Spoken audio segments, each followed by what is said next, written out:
Hello friends, welcome back to Image Graphia. In our previous video, we saw basic programming of AngularJS, a very small programming, a very simple program of AngularJS.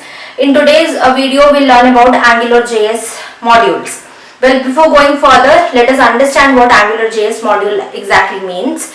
Well, guys, by far you have known that AngularJS follows a modular approach. The modular approach of AngularJS helps to separate the logics like say of the application, of the services, of the controllers into very different modules so as to keep the code very neat and clean, and hence to reduce interdependency and thereby increasing the performance.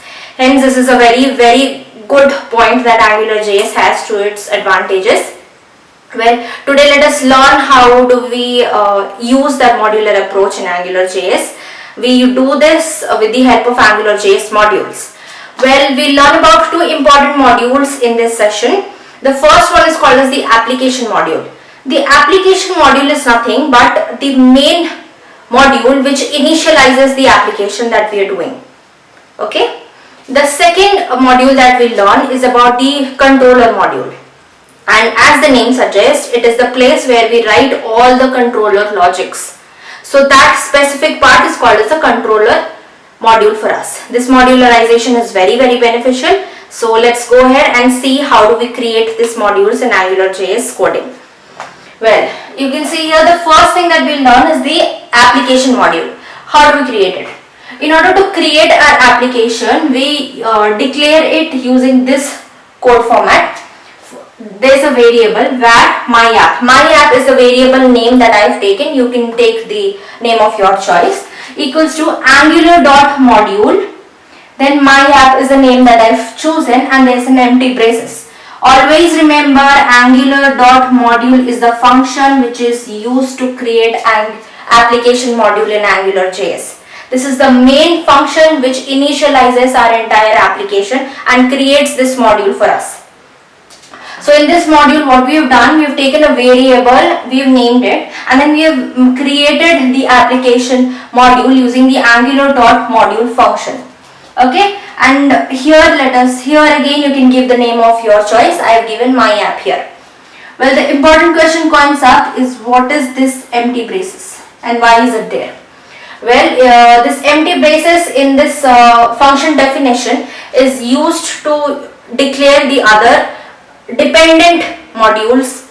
For the timing, we do not have any dependent modules on our main module, so we'll leave it empty. But in future, whenever we create modules that are dependent upon the main module, the name goes by here. So far so clear. We should go to the next step. The second is the controller module. As I told, this is where all the controlling of the application gets inside.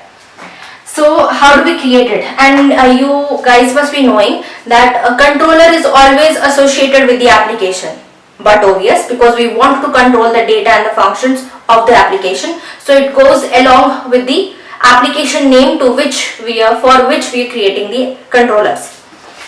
We have created the application module using the name myapp.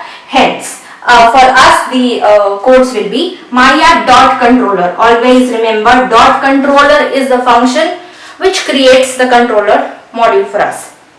And here you give the name of your controller of your choice. I have taken my controller. Then comma, this is a function $scope, and then inside the scope of it we declare all the variables, all the functions, all the logics that we have to perform or that we want our controller to perform. Okay guys, so this is how we create a controller module. The .controller function is used to create it, and then we give the name to our controller module, and then inside the scope of this function, we declare all the variables and functions and the logics that we want our controller to perform. One important question here, what is this $scope? $scope is the application object in AngularJS. It owns all the application variables and the functions that we are going to use in our application. We have application data, right, that needs to bind with the HTML elements. We need to retrieve it and do certain functions. Again, the database has to give us the output. So all these things will be handled by this scope object with the help of variables and function. So guys, now that we have learned that these are how we create it, the next important question is, where do we code it? Like, which part of the HTML text does this code fits into? Well, it's very simple. All these things can be written inside the script tag that we have in the head section. Mostly in the head section of the HTML of our HTML file. So inside the script tag you can declare your application module and thereby followed by a controller module then and there in the HTML page. Since we are favoring the modular approach so much, it becomes quite easy, in later part to search and then to do modifications.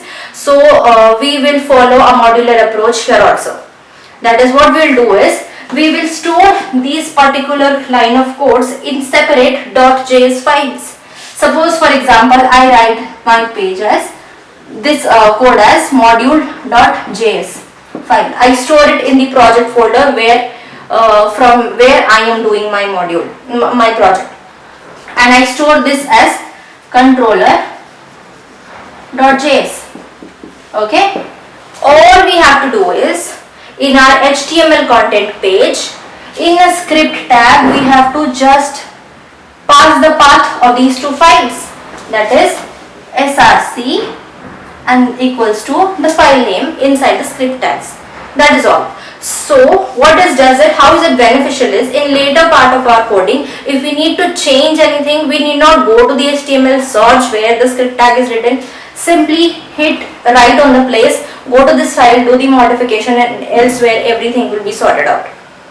So guys, this was pretty much about the AngularJS modules. Hope you understood it. If there are any doubts, please leave it below in the comment box. We'll come back to your doubts, and so for the time being, stay tuned, keep learning, and have a nice day. Bye bye.